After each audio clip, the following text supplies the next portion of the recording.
Hello, everybody, and welcome to the Writing Community Chat Show. Last time you were here watching this show, we actually had an author discussion panel on, which was always slightly different to the usual standard interview show. And it went down really well. We had authors from Aesthetic Press come and chat to us about all things writing, books, and their kind of life, how it works with their publishing. It went down really well. And in fact, it went down so well on Saturday this week. I've got another author panel show coming for you. And it's going to be filled with, I say filled, 5 authors from the world of Instagram, TikTok, YouTube, and all of these places coming to join me on Saturday at 8 o'clock UK time, standard time for this show. And we're going to be talking things fantasy, writing, books, and the paranormal, which is going to be interesting. But of course, the special thing about the discussion panel shows is if you send your questions in, we'll discuss those questions or that topic live on the show. Hello, everybody in the chat. Hello to you, Kevin. Nice to see you here. And Brandon as well. Good to see you guys popping in. I hope you're all well. And what else has happened? Last time the show was on, we read out a special reply to the pinned comment on the YouTube video. And Alison Hubbard actually won that. She replied what I thought was the best response or the best tip left. And she will win a social shout out, which is going to happen this week. And after this video, once this video is processed, you can see a pinned comment there. If you go and answer to that pinned comment, something that I think is kind of worthy to reiterate to the writing community, I will then reward you also with a social post from all the social accounts on this show. So it is great for you to engage that way as well. I've got a great guest for you tonight, and this book is a bit of a giveaway. And of course, the title is too, as you can read that. And what else? That's pretty much it. There's not been much going on, even though I had a week off the show. I went to my brother-in-law's wedding, which was absolutely incredible. I'm sure you saw some of the photos popping around on Twitter with that one. Hello to you, Anya, as well. Great to see you. So let's get tonight's guest on, because I am literally rambling. And let's talk about all things thriller writer.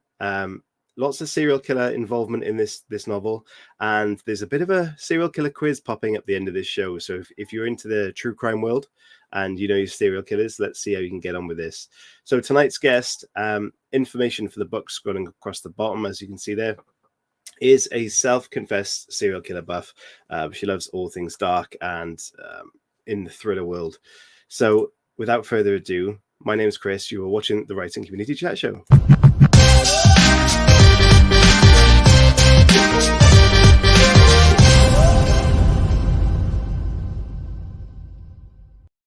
Ladies and gentlemen, please welcome Sam Holland.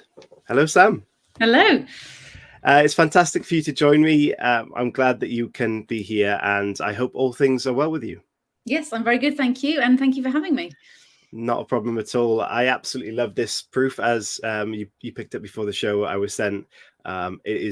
I thought that cover was fantastic. You've since had a great hardback cover come out, and I love that even more.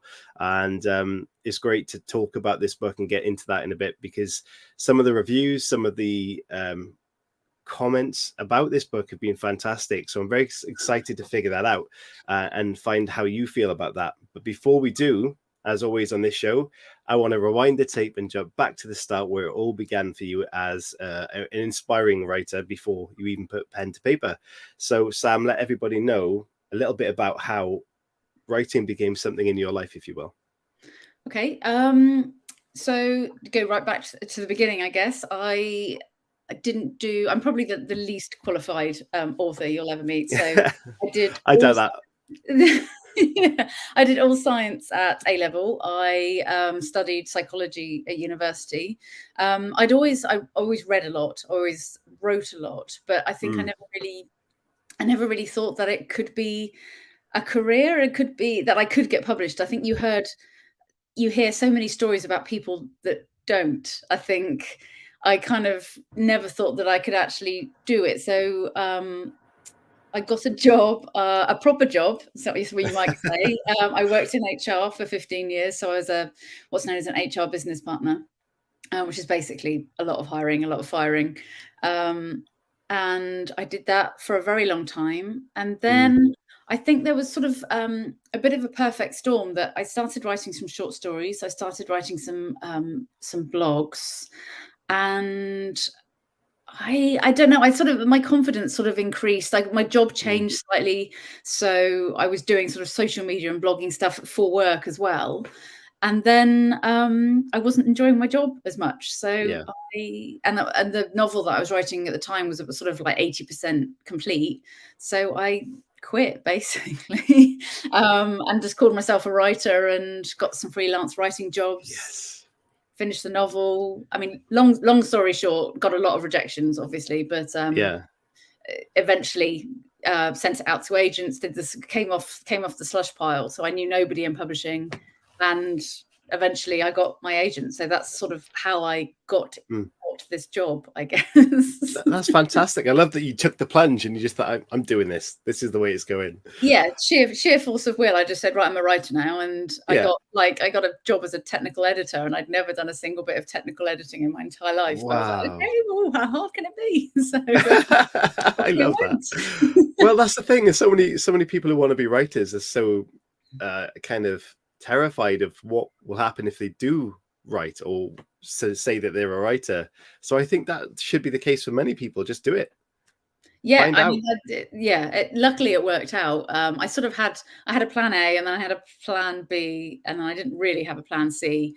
I sort of did, but not really. It was just a matter of sheer force of will. I was just like, well, let's do this and tell everybody that this is what I'm doing, and hope that I don't go down in a massive ball of flames. So what came first for you? Was it the blogging or was it the short stories? To be fair, I only wrote one short story. It was blogging, I think, although I wasn't very public with the stuff I wrote a few, and then most of it, to be honest, I did through work. So it was sort of recruitment. I was working for a big nationwide retailer, and there's something called talent attraction, which unless you work in HR, you'll probably think, what on earth is that? But it's basically trying to attract people to the brand of who I was working for. So it was like writing blogs and interviewing people and writing up sort of, So that was what I did mainly. Fantastic. So you creative or writing want was already there, that you kind of express yourself on paper quite often, and then that blossomed into what we have now, and obviously we'll talk about this in a short while. But how did that transition from blog writing and your short story into setting up to write a novel? Was there a learning curve for you there, or was this something you kind of just went with? There were a lot of aborted attempts of a novel that wasn't. I wrote one full-length novel like a couple of years before, but it was really long, and looking back on it now, it was really bad as well. I wrote that, and I sent that off, and I just got nothing but rejections in terms of agents for that one. That was actually a women's love story of all things. Okay. So very different to the Echo Man. And then I think slowly I got the idea of a novel, and it just very slowly took shape over 2-3 years probably. Okay. So, I like the idea that you're obviously testing the waters with genres there as well, and different writing styles. I mean, that, like you mentioned, is completely different to what you have now. Well, I would argue that there's a strong love story, 2 strong love stories in Echo Man. So I would argue it's not that different. There's just a hell of a lot of murder and dark stuff as well. Which is a fan favorite on this show. We all like the dark side on this show, so that's good. I can't believe that I rambled on so much at the start of the show. I didn't address the bookcase in the background, of course, and clearly, there we go. Yeah, the color coordinated bookcase. I think that's brilliant. It's very pretty. It's a nightmare to find anything, so you can't.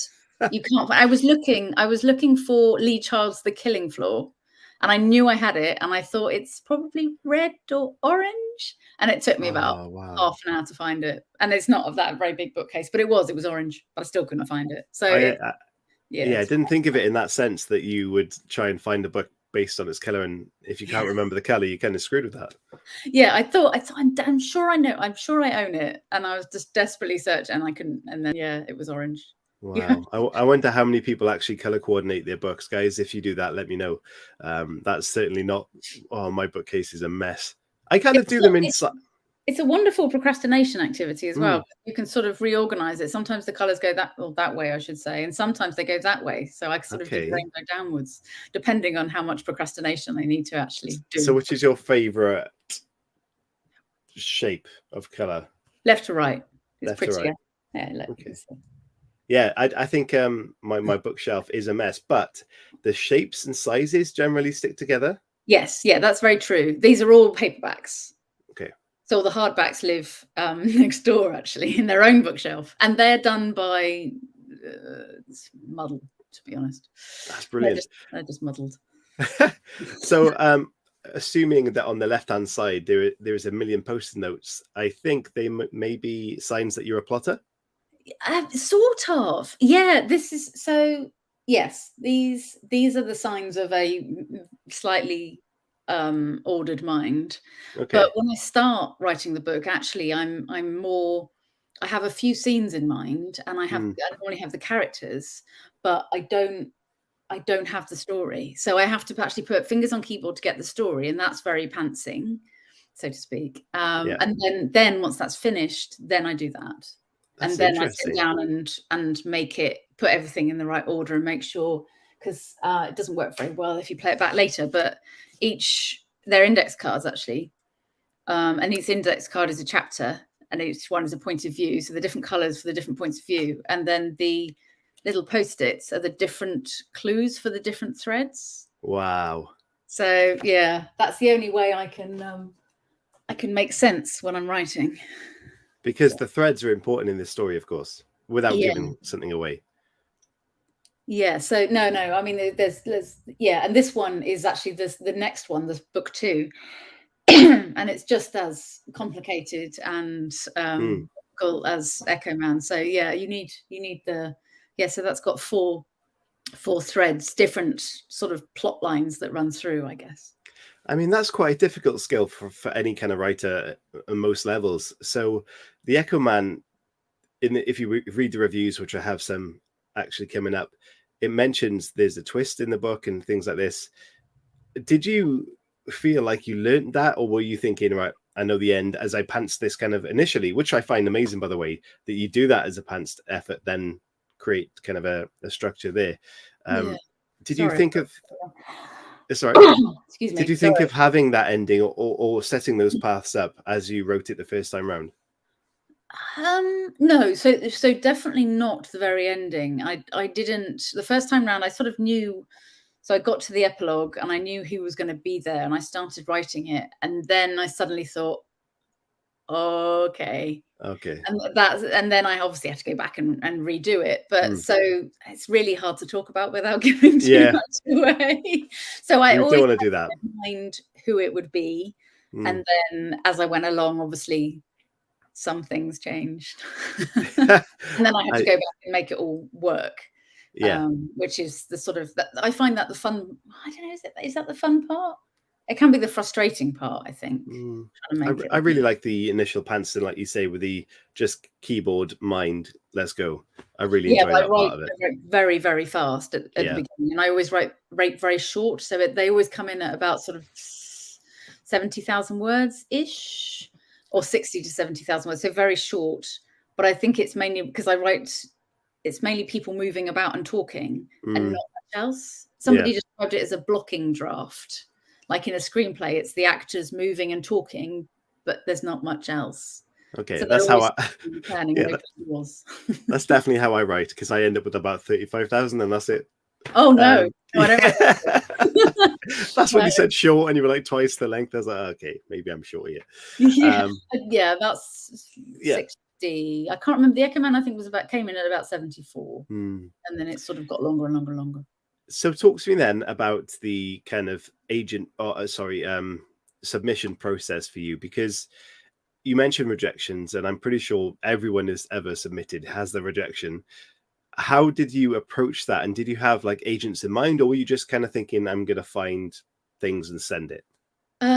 So I did a lot of research. I did a lot of research on Twitter, actually. So I followed a lot of agents on Twitter, and so I think I had 2 criteria. One, that they obviously had to be in the right genre.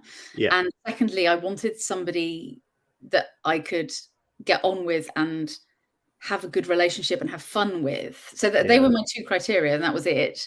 And actually, that's a lie, because I also I didn't want a massive agency, but then I didn't want a tiny, like one-man band. Mm-hmm. So I wanted like, it's really hard to describe. So, and then I applied to everybody. Yeah. Some people that didn't even fit that criteria. I just, but following the guidelines. So, every single one has a different guideline, don't they? And then I just got a hell of a lot of rejections. I had a big spreadsheet. I mean, there's no surprise looking at that I had a spreadsheet, and just ticked them off as and when people came back. Obviously, there were a huge amount of just no's straight out the bat. Like you'd send it off, and then an hour later you'd get the no, and it was just like, oh, come on. That's really quick. Yeah, some of them were really quick. And then I had, I think it was about 4 or 5 requests for a full. And then of those 2, I met with 2. So I met with Ed and one other guy. And Ed was obviously who I went with. So I love the idea of the spreadsheet for anyone that may be querying, because there's multiple reasons why that's beneficial. The fact that you can track what's happened, and you could probably leave a comment section in there for the feedback as well. Yeah, so it was basic. And also you don't want to be applying to the same agency. So often I would see another agent on Twitter and think, oh, they look great. And then you'd look on the spreadsheet and think, oh, I've already done that agency. I don't want to be, do it again. So I can't cope without this amount of order in my life. So I need spreadsheets for everything, absolutely everything. Yeah, Anya says that I used Google Doc for my querying phase as well. It was useful. Oh, okay. Similar process, I'm assuming, and it's a really good piece of advice, I think. Okay, so you started your rejections coming in. When was the turning point? When did you suddenly think, okay, we've got a few requests here? What was the next step for you there? What, in terms of the agent process? Yeah, I remember. So when I had an email from Ed to say, can you send me the full? And I remember when I got the email from him to say, let's meet. And I was in the library with my son, sat on the floor, because you are generally. And I remember thinking, oh, like, thank God, like somebody actually wants to, this could actually have legs. This could actually go somewhere. And then, of course, I met with Ed, and I really liked him, and we really got on. And then I thought, yeah. So that was the moment I thought, okay, this gamble could have actually paid off. Yeah, I mean, it's the reviews and the comments that have come in from even the Daily Mail, for example, saying that. Let me see if I can find this. Utterly compelling. The story rushes forward relentlessly, but importantly, it says there, a writer to watch from the Daily Mail. I mean, how did it feel to get sort of those that sort of praise from sort of well-known agencies? Slightly surreal, to be honest. I'm naturally quite a pessimist, so I kind of always look on the cautiously pessimistic. So no, but it does feel very surreal. It feels good, but also you kind of think, okay, yeah, brilliant. I mean, there's plenty of that praise as well, and we'll look at some of the reviews as we talk about the book in a little while. If we rewind again a little bit, what were the influences for you to want to write in this world of serial killers and true crime, for example? Well, I mean, I always liked the dark. I read a lot of more darker novels when I was growing up. So Stephen King. I loved The Rats by James Herbert. And I'm sure I read it when I was far too young to be reading that. But I just loved how graphic it was, I guess, how dark it was. And they were just brilliant. And I read a lot of point horror. They were sort of the teenage crime books. I remember thinking I could write one of these. Like they're quite short, they're quite formulaic. I think that was probably the first book that I tried to write, was a sort of teenage point horror sort of book. I probably still got it somewhere. It's probably dreadful. And I guess that was sort of, they were a big influence. And then had some forensic pathology books when I was younger. So I've still got one on my shelf that my dad gave me called Proof of Poison, which is about sort of poisons and toxicology. So yeah, I know. Interesting gift. Well, it was his. I probably just nicked it off his shelf, to be honest, rather than he actually actively gave it to me. But I was reading stuff like that and watching. I think there are a few sort of forensic programs out there and watching those. And for a while, I wanted to be a forensic toxicologist. That was sort of what I had fixated in my mind. I think that's why I did science at A-level, chemistry, because I think that's what I thought I was going to do. But yeah, for a while, I wanted to be an actual pathologist. But then I realized that you have to do a medical degree, and I was far too lazy. A-level's enough. So I'm assuming there are plenty of horror sort of elements, even when you look at the cover of this and the cover you've now got as well. And you're welcome if you've got that there to show.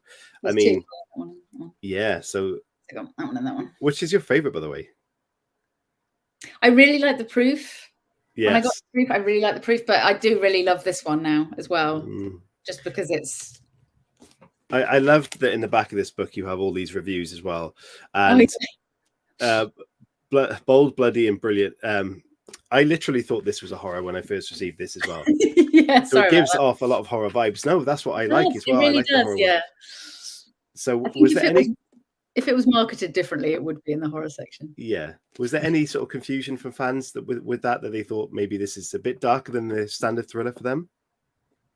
I think. I mean, it is very dark. No, that there hasn't been anybody that's. I don't think so. No, I think we have sort of said from the beginning this is very dark, and I think that when we receive the proof, it sort of sets it up, and then you're talking about serial killers and. Yeah, but in a way, I like that surprise if somebody starts. I mean, it's not like it hits you halfway. It hits you in the prologue. So if you can get through the prologue, you're probably all right. Yeah. But well, maybe. Can you hold the covers back up again for us? Because did you say your right side? Oh, wait a minute. Which was your favorite? The English, this one. Okay, yeah. I mean, definitely darker. I think the American version. Yeah, the Polish cover, which I haven't got, unfortunately, I haven't got one yet, but the Polish cover is even darker again. Okay. So yeah, it's quite interesting. I'll have to have a look for that one. Okay. Yeah, it's quite cool.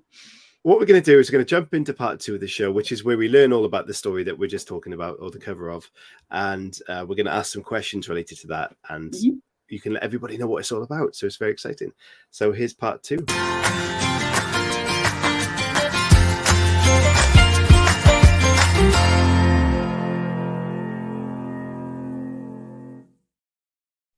So, Sam, please let everybody know what the Echo Man is all about.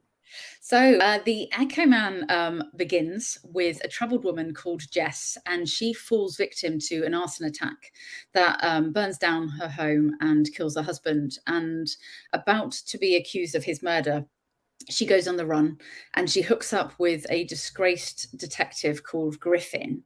And he has been suspended for an off-the-books investigation into a series of crimes, all very different, but all very violent, very nasty. And together they realize that all these crimes are a serial killer copying known notorious serial killers of the past. So Griffin takes this to another detective, DCI Cara Elliott, and she herself has been investigating the two bodies of 2 girls found in the back of a Ford Galaxy in Woodland. And that's how it begins. So you can't really say any more than that. It sort of gives it away. It does. It's fantastic. I mean, what I picked up as well, this was in just looking at the book, kind of researching for the show, the Disgraced Detective.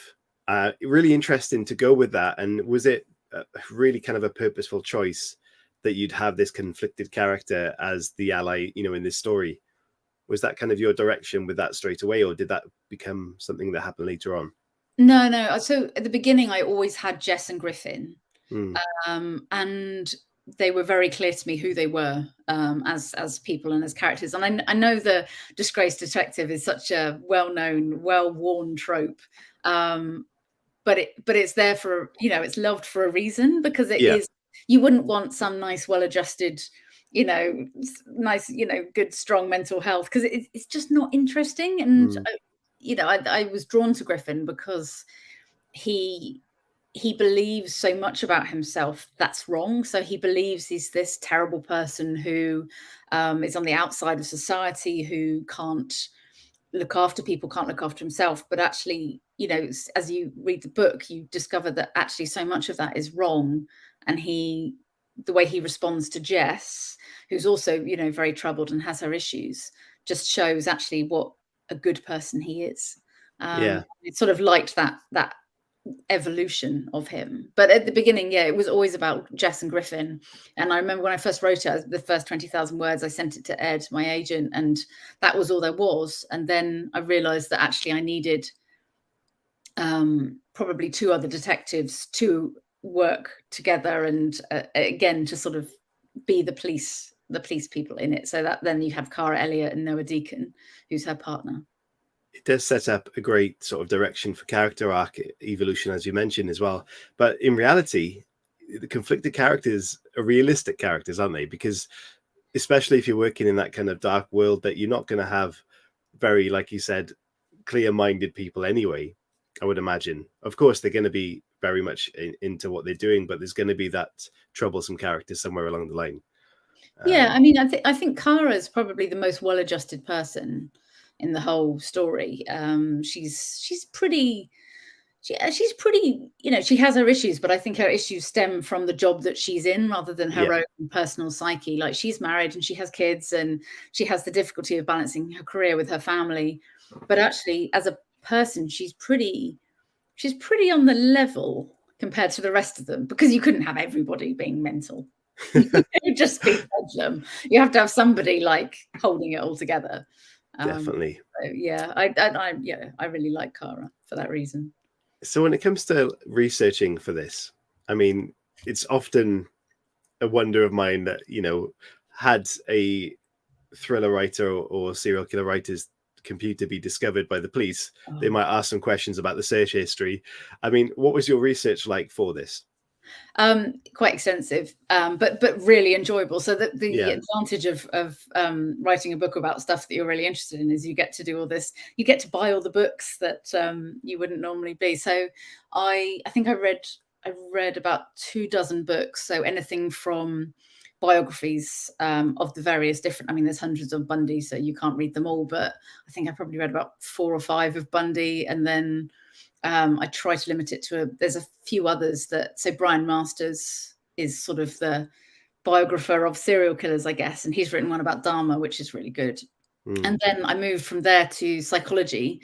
So people like John Douglas, Robert Resler, the fathers of profiling. So I read all their books. There's a UK version who's a guy called Paul Britton. So I read his, and then there's a very good, very interesting criminologist called Dr. David Wilson. I read quite a lot of his as well. Oh, and a guy called Colin Wilson. He's very good. So basically anything I could get my hands on, I read and really enjoyed. But and then I have a couple of people who sort of help me. So I have a cop friend who helps with the police procedure. Mm-hmm. And I have a doctor friend who helps with all the sort of how to kill people and how to it's really hard to talk about without giving any spoilers, but how to like dismember various how do you do that? So our messenger chats would not go down well in a court of law. I think they're pretty bad. But Google search history, please don't. Like, I can just imagine someone listening to that conversation when they just kind of met it halfway and you're talking about dismembering bodies and they're like, what are they talking about? And the worst thing is that my cop friend, we met on the school run, and that's where we have a lot of the conversations, like surrounded by 6 and 7 year olds, and you kind of think, oh, I'm not sure this is great, but but it makes for very interesting school run conversations. So it does. I mean, it's better than the standard conversation at a school run, I imagine. So much better. Wow. And parents' evening, if they get picked up on that, would be quite interesting too, wouldn't it? Yeah. Luckily, my son hasn't repeated anything yet. But... No. Ooh, interesting. So the praise I mentioned for this novel has been fantastic, and that's not just from the kind of the mainstream people who kind of do that naturally, but it's also from the fans as well, and other authors as well. AJ Flynn evokes a classic, satisfying, red-blooded fear, a stellar debut. I mean, that's AJ. amazing piece of amazing review. I mean, for yourself, when you released the book and when it finally got there, did you have any idea how it was going to go with the fans or the readers? No, I mean, I hoped it would be received by people that really loved true crime and loved this stuff, because I think if you're not looking for it, you're not going to like it. I must admit, I did expect a lot more pushback, a lot more people saying, I'm not touching this, and that, that's fair enough. But yeah. I'm really pleased that actually it's been received in the spirit that it was intended. I didn't want to sanitize serial killers. I didn't want to write a vanilla serial killer novel. I wanted to, they are by nature very nasty, very violent people. So I wanted to sort of reflect that in the book, and probably did. Fantastic. One of the other reviews says the characters are well developed and you can believe in their various relationships, which is key to this. Now, from an author's perspective, or someone who's getting into writing perhaps, or someone who's still trying to evolve their craft, can you give any advice on how to write kind of believable characters, but more importantly, how you build their relationships to be kind of believable, if that makes sense? Yeah, it's really hard for me to describe because I must admit they do arrive kind of fully formed in my head. So Griffin and Jess. So Jess was very clear because I had the scene in my head, the one at the very beginning in chapter 1 when she's in the community centre toilets. I won't say what it is, but that scene was very much Jess to me. And I could think very visually, so I could see her and then I could see Griffin. And I think as soon as they start talking, it sounds really sort of wanky, but as soon as they start talking and having those conversations, then they start to come to life. And I guess it's really hard for me to describe that process because they do arrive very fully formed in my head. And the same with Kara and Noah. Like I get slightly obsessed with them, which is really not good. But they're there. They're like imaginary friends. I often describe them as. So I understand completely. As a pantser, I do exactly the same thing. The conversations, the characters lead me to where they're going. Yeah. I wonder how many people watching do the same thing. But also, when it came to you kind of working with an editor, for example, when you care so passionately about your characters and you believe in them already, did you have any sort of reservations when they're saying, "Oh, this needs to change"? How is that for you? No, very little. So myself and Ed worked very closely on the book before it went out, obviously on submission. We had an outside editor that did some work as well with us before it went out. And actually there was very little that I disagreed with in terms of what they were saying. So I think that meant that I was fairly true to how they were behaving. Yeah. And then when it had gone through submission, there was, I must admit, there was one publisher who through the submission process, who suggested something, and I didn't really like that. Okay. So that did help in terms of cementing my decision on which publisher to go with. But again, Catherine at HarperCollins, when she came back with her edits, there was very little I disagreed with in terms of, there was one scene that was a little bit too much, which we took out. But the rest, to be honest, stayed. And, I'm really thankful that she understood the book and what it was about and how it was supposed to be, so much that actually she didn't suggest anything that wasn't in keeping with what I was thinking as well. Yeah, I assume that's a very important relationship to have in that respect as well. Very intrigued to know why the scene was too much and why that was removed, but you don't have to answer that at all if you don't want to. It was not essential to the plot. Okay. It was the actual scene's still there, but we just toned it down slightly because what was happening wasn't important to the plot, so we felt it wasn't necessary to go that far. Interesting. That makes sense. Yeah, it does. Yeah, it's a little bit gratuitous. Yes. There is a question within one of your reviews. Oh. So I'll ask it. And it says, I absolutely loved this book. Please, please tell me there will be a number 2. So there is a number 2. It's not a direct sequel. So Okay. this is number 2, which should come out sort of April, so this time next year. It's the same world in that it's sort of like Marvel. So it's the same world that sort of Kara makes a cameo and has a conversation, because it's another serial killer. And so obviously the first question you would ask is it the Echo Man? And so they have that conversation, and Kara and the detective and this a guy called Adam Bishop have that conversation. So it's the same world. Some of the same characters come up, like the pathologist is the same, the detective superintendent is the same guy, but it's a completely standalone, different story. So I love that. On the subject of Echo Man 2, I know how it would go, but it all remains to be seen whether.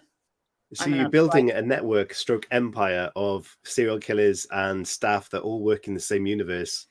And at some point that could develop and bring other characters back into it, and crossovers left, right, and center. I mean, that's I love a crossover. Yeah. You can't go wrong with a crossover. So yeah, in my head, there's Echo Man, there's the 20, which is a title that will probably change. And there is Echo Man 2, but whether we get to Echo Man 2, I don't know. I know how it would happen, and it would finish on Echo Man 2. It wouldn't carry on any further. Okay. That's very interesting. I like that. So there you go to that person who asked that question. Kind of not, but yes, at the same time. I wonder if you'd ever look at doing kind of a backstory to Echo Man and kind of his influences, if that makes sense. Well, it's sort of in there, isn't it? Okay. It's sort of, so all the snippets about his childhood, and there's sort of there's a newspaper clipping and a hospital report. What else is there? A few bits that sort of explain sort of how he is and why he is. Well, there you go. But no, I wouldn't want to go into any more detail about his childhood. I think it's horrible enough going into any more detail. Poor person. Amazing. Guys that are watching right now, you have a chance to send some questions in for Sam, for me, for both of us, about kind of anything you want, really. And if they're interesting, I will pop them on screen for us to read.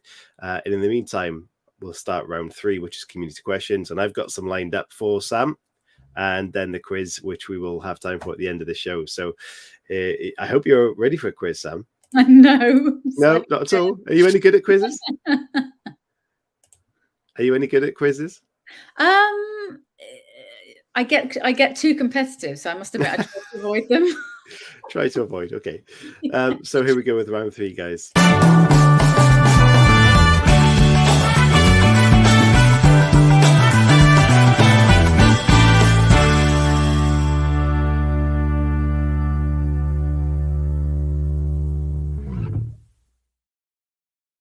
So community questions, guys, send them in if you've got some questions. First of all, Sam, quite interestingly, I did a video a couple of hours ago, which was about authors not having websites. And now, do you have a website? No. I noticed. And it blows my mind. And this video, I literally said the same thing. But is there a reason why you don't have one? I had one. Okay.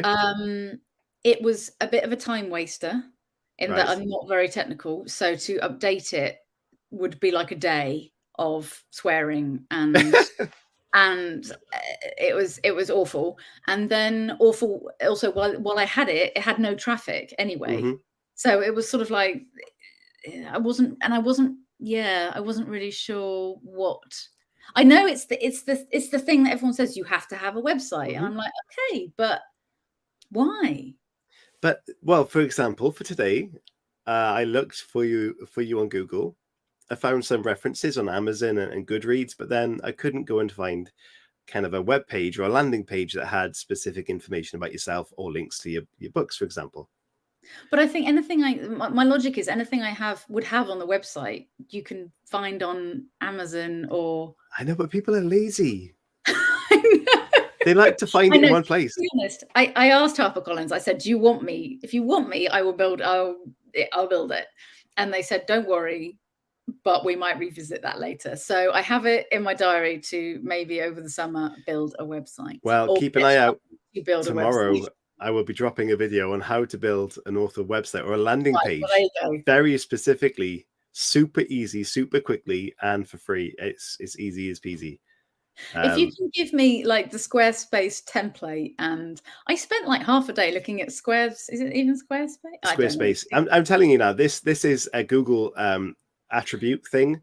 And it is so simple to do a basic landing page that has links to your book and a subscription email thing. You can do it in 10 minutes. Right. Well, whatever that is, send it to me. I will do. You can have that, and you can see it tomorrow. Does that count? No. That's good. I mean, that's on my Instagram. The thing is, the most stuff that you could get from me would be on Instagram or Twitter. So. But then you're like myself. I love using Instagram, Twitter, the social networks to advertise as well. But there are a lot of people out there that don't have those things. Yeah, I know. I don't know who they are, but they're there somewhere. It's sheer laziness, and it takes away from me writing. And I would rather spend my time writing than I mean, when you said there's no traffic, you might have a lot of it now. People looking. I might have traffic now. Yeah, that's the problem. I never know. Yeah. So lecture finished. Okay. So let's get on with some questions, and I will start with the classic ones from this show, and they are: if you could take a character from the world of literature, be that TV, film, or books, and put that character into one of your stories, what character would you take and adapt into them, and why? So I've been listening to your podcast, so I knew this was coming, and I just spent ages trying to think about it. So in the end, the only one I could come up with is Aidan Waits from Joseph Knox's the trilogy Siren, Sleepwalker. I can't remember the middle one.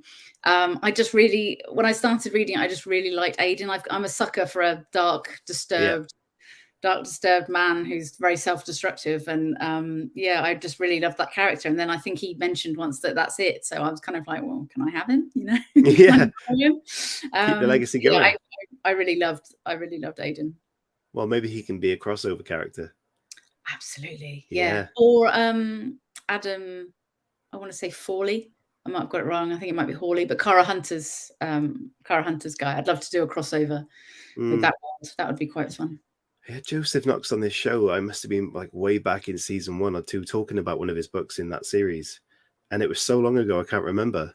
But he talked about the character then, and it being in sort of dark and moody clubs and things like that. And I like that sort of dark. Yeah. I mean, it's obvious. Of course, I like it. Yeah. Good answer. Okay, in the same kind of respect, if you could change the ending to anything, and that's open to, again, TV, film, books, what ending would you change and for why? And that doesn't generally have to be for a bad reason. Yeah, I still couldn't think of. I'm sure there are a million examples that will come to me after this. The only one I could think of was there was a TV show, which is a Jed, what's his face, man, Mercurio, called Bodies, which came out on the BBC, and I watched it in lockdown, and it's got very young Max Beasley in it, and I was obsessed with it. It's a medical sort of thing, and I was so looking forward to the end episode. And it wasn't right. Just wasn't right. Like all the threads were building into something, and that wasn't it. So I was really disappointed in that. So I would change that final episode. I mean, doesn't it suck when that happens? I'm sure you know what you're doing, Jed, but no, not that. Yeah, fix it, Jed. But when you invest in something like that and you think it's going somewhere and it just doesn't get there, it's so frustrating. No, it just didn't. I was like, oh. And there'll be a million other examples in TV and stuff. Oh yeah, I can't. Well, I keep going back to this because it's freaking me. I've got a bit of anxiety about this. The Walking Dead's finishing very soon, and it's a show I've been watching for 12 years. Yeah, that's the problem. You watch it for too long, and I'm just like, oh, if this ends really badly, then I guess Lost was a good example back in the day too. I gave up on Lost way before that point. I mean, as did most people. Okay, so let's look at Anya put a question in. So thank you, Anya. Anyone else can send some in. Here's a silly question. I love a silly question. If you were stranded on a desert island and could only have one food or type of drink and one book, what would your selection of each be? Oh dear. Book would have to be something really long and complicated because I read very fast. So, I mean, Okay. War and Peace would work. Something really long that will take me ages to read, and then I'll have to go back and start again because I haven't quite understood it. So, something that I can really obsess over. Drink would have to be water because I'm sorry, I'm practical, but you know, one food. One food? Ooh, don't know. Only one food would be tough. When you think about that, I'll read some of these comments out here. Brandon says Friends had a bad ending, and he's never watched Lost. No, I loved the ending of Friends. No, I disagree with you, Brandon. Sorry. I don't actually remember the end of Friends. I just remember them all putting the keys down. Oh yeah, of course. Empty apartment. They all put the keys down, and they're the twins. And no, I loved the end of Friends. I mean, there's not much else you can expect with that, Brandon. I don't think. Yeah, what are you expecting, Brandon? I mean, come on. Yeah, I guess it's always disappointing because you don't want it to end. Anya says Lost. Food. Sorry, I think we just need to abandon that. she says Lost. Shit the bed. Yeah. Yeah. That was such a thing that initially when it started was so. The music, the mystery behind everything. I was like, this is amazing. And then suddenly nothing actually happened and it made no sense ever. Somebody told me it didn't resolve. And I think that's why I stopped watching it, because I was sort of like, no, I need something that resolves. So Californication, I don't know if you ever watched it. It's a David Duchovny series. Yes, aware of it. I watched the first series and it finishes in such a lovely way that I never watched anymore, just because I thought, I don't want shit. I just want that memory and that's it. Yeah. So that's a great thing to do, I guess. Yeah. But yeah, there was many things like that just fizzled out and it's just rubbish. But yeah. So did we have the food? Did we get there? No, I have no idea. I'm sorry. I don't know what. My mind's a blank. Yeah, not sure on that one. Maybe a chicken. A chicken? I'm vegetarian, so that doesn't work. Okay. It will probably have something fruit based. Bananas, they're very good for you. I'm sorry, I'm really unpractical. It's a long term eating bananas. I'm not sure I could do that. Love the ending of Breaking Bad. Again, my memory's terrible. Series as well, which I've been told off for. The new series? 2 series of Breaking Bad and gave up. Oh yeah, I thought it was very slow to start with. Yes, that's what my friends have said. You need to persist. And I'm sort of like, I'm not really a persister. I'm a sort of. No, I get quite defeatist by that. Yeah. I'm like, why should I? Why should I have to? Why should I? Yeah, books I will read to the end, whether they're terrible or not. TV I will give up in the first 15 minutes. It's interesting. So actually, I've got one of those questions here. What was the last book or film, TV thing that you read or watched? I was very behind. We've only just watched Ted Lasso, which I really loved. We're watching Morning Show at the moment because I've just bought a new Mac, so I have a free Apple TV subscription. So we're watching as much Apple TV in 3 months as possible. So we're on the Morning Show at the moment. Book.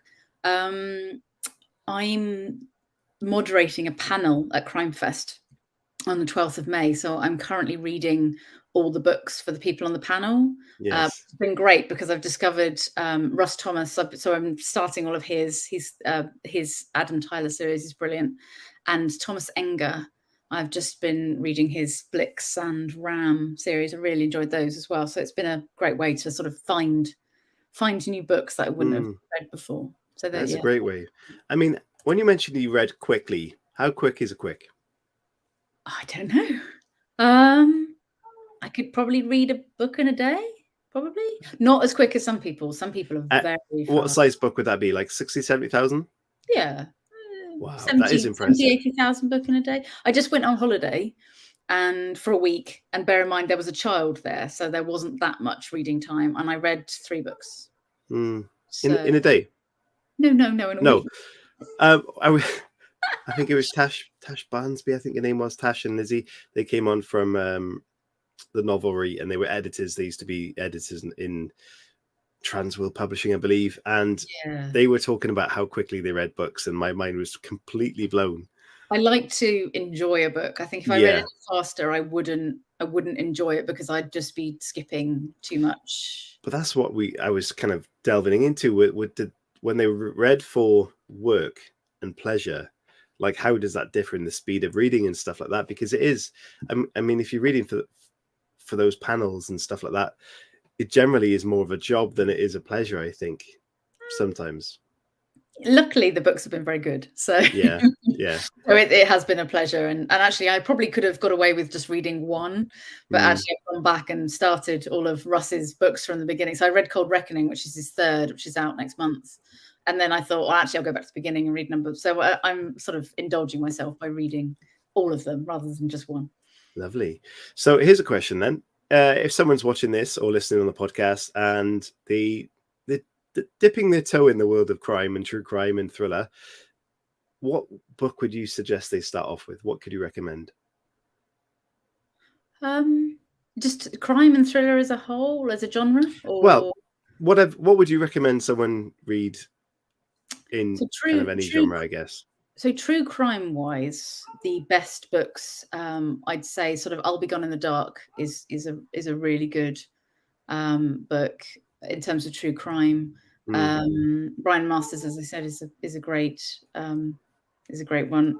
In terms of crime and thriller, if you're sort of just starting out, I would start with something like Kara Hunter or Russ Thomas's books, or that's a nice solid police procedural.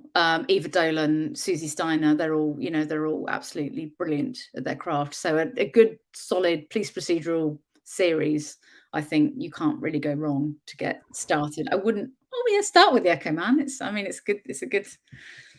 It's going straight forward. It's going straight for it, isn't it? I can't hear you. You're on mute. You're quite correct. I was on mute. I was saying get in the deep end. Start with that one. Yeah, well, exactly. It's very much jumping in the deep end. But yeah, if you want to sort of start in the shallower water, start with a good solid. Yeah. Don't start in the shallows. Just go there. Just go straight there. Not shallows, but yeah. Yeah. So there was a question, and before I muted myself, I'd forgotten it. No, it's gone. Okay, so that was to do with the book as well. What was mine gone? Okay, so let's move on from that one. I've got a quite serious question here, and it's, what does literary success look like for you? Literary? Well, I'm not very literary. But you mean in terms of my career? Yes, in terms of your author career, what is a successful outlook for you? I think I would just like to continue writing and have the opportunity to write. Connected to that is you have to sell some books as well. Yeah. So I think to sell books, but that essentially has the end that I can continue writing books and spend my life writing novels. Really, that would be if I could spend the next 30, 40 years writing novels, I think I'd be very, very happy. But to do that, you need to sell a few along the way. So yeah. So probably the thing that goes with it. It's for the publishers to let you carry on writing. Yeah, please let me. Have you got any? If you do have any like kind of nice writing spaces? Writing this one. Yep. Yeah, so I normally sit here and write in my office, and actually having a room, I need to sort of treat it like a job. So I come in, I take the child to school, walk the dog, and then I come in here, and this is where I sit, finger on the keyboard, and and write. And I used to, pre-pandemic, I used to go to Southampton University and write out of their library as well. Nice. That was a really nice sort of peaceful place, especially in the holidays, which is when I used to go mainly. Yeah. All the students are of course out. It was a really nice sort of space, and they have a really nice students union shop which sells lots of lovely notebooks and pens and things. So yeah, those are the two places that I generally write. That's amazing. I stayed in Bristol yesterday. We went to see a gig, and opposite the hotel was like a student's dig, and Bristol is very busy, and the people watching there was crazy. And I was like, oh, this could be such a good place to start typing something, because naturally things would flow. People watching is brilliant. So Brandon says classic Star Wars or Star Trek? I don't mind either. I mean, as in I wouldn't definitely go one or the other, but I would have to say Star Wars because that's what I guess grew up on. I think most people tend to lean that way. Yeah. Harrison Ford, you can't better Harrison Ford, I'm sorry. No, not really. Okay, so let's go for the quiz to finish this off then. Here we go. Are you ready for this?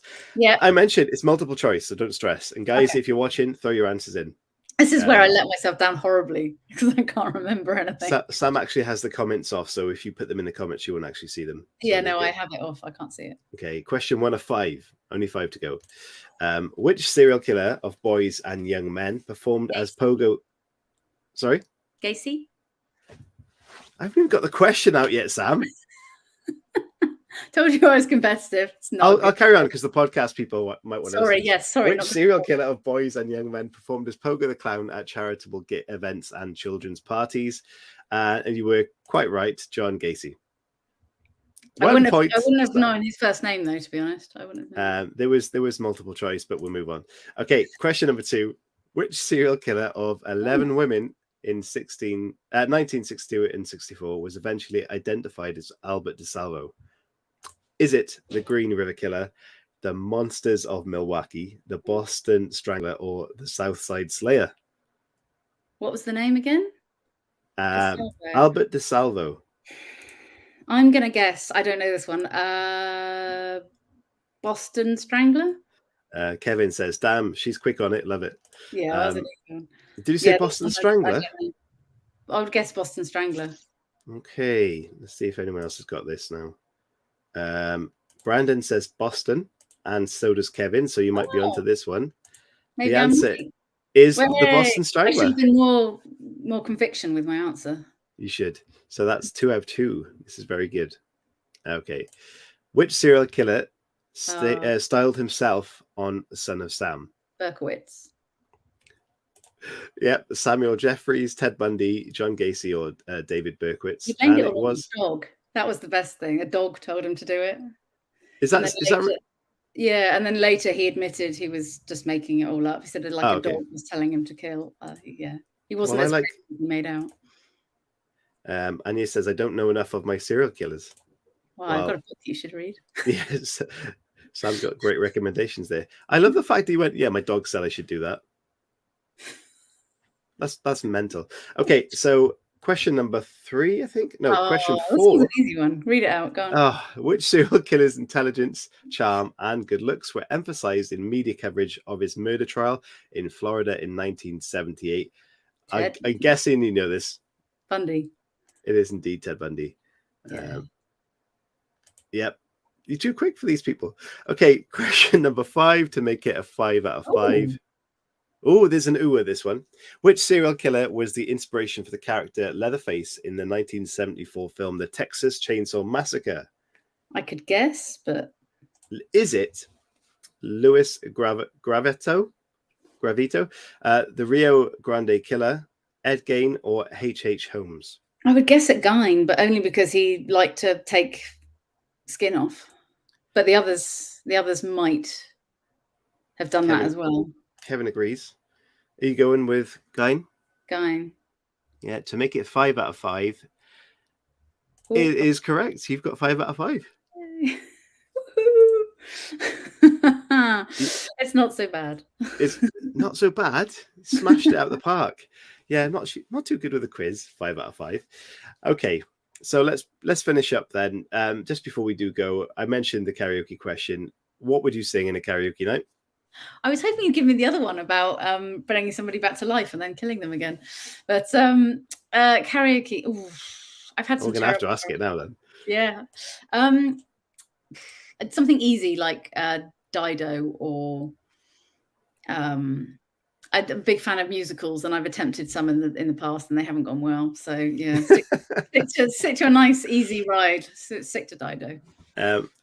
Anya says, nice job. Great job, Sam. Brendan. And I remember reading about Leatherface when they made him play a playable character on Mortal Kombat. I bet that was quite quickly taken down, or does that still exist?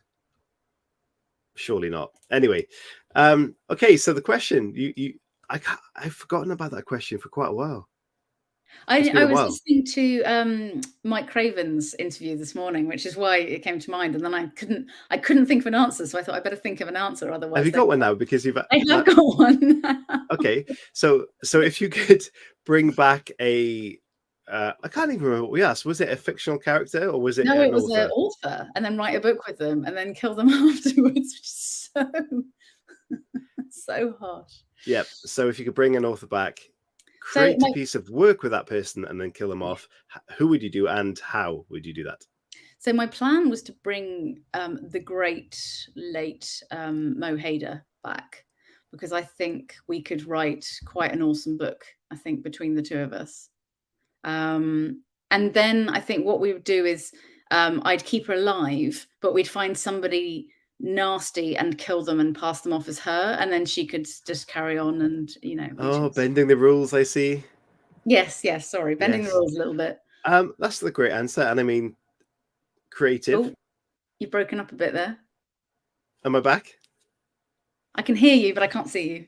Oh, that's weird. I can see you and everything's fine, so I'll just keep talking. I said that's a good way to bend the rules and actually and slope off that stubby shoulder, let someone else die instead. But there you go. I'm glad you asked that question because it completely slipped my mind. Am I here? Completely now. I'm sorry. I'm not sure what you guys can see, whether you're seeing me, whether you're seeing Sam. Either way, we are done for an hour show anyway. And I guess all I can say is thank you guys for tuning in. And of course, on Saturday, I mentioned the author panel show, which is going to be great because I've got some TikTokers on there, I've got some Instagrammers on there, and some YouTubers, and an author panel on a Saturday, which is going to be nice. So same time as usual on a Saturday at 8 p.m. UK time. You can join us on YouTube. And again, there will be a question in the pinned comments of this video in about half an hour after it's processed. Leave it, you reply to that question in there, and I will pick a winner for that for the next show on Saturday, and you will win a social post shout out. So have a look for that question and please leave a response. Anya says, I see both. Anyhow, great show. Thank you for that. Thank you for tuning in, guys, and I will speak to you and I will see you very soon. Please take care and look after yourselves. Bye from us.